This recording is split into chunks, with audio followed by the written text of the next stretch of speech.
Basic electronics. What is electrical current?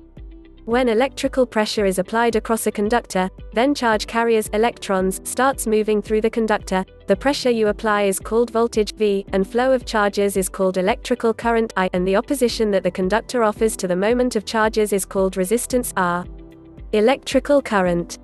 1. Electrical current is denoted by letter I. 2. Current is measured in units, ampere. 3. The flow of electrical charge carries is called electrical current. 4. Charges carry usually are electrons.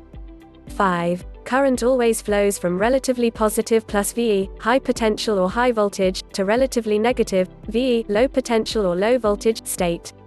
6. Electrons flow from negative VE to positive plus VE. 7. The direction of the flow current is always opposite to the direction of the flow of electrons. 8. Current flows in a circuit only when an electrical loop is completed and two opposing forces are applied simultaneously.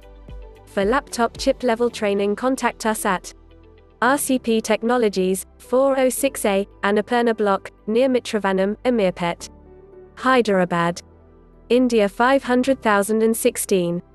info@rcptec.com. Phone, +91 9030385678.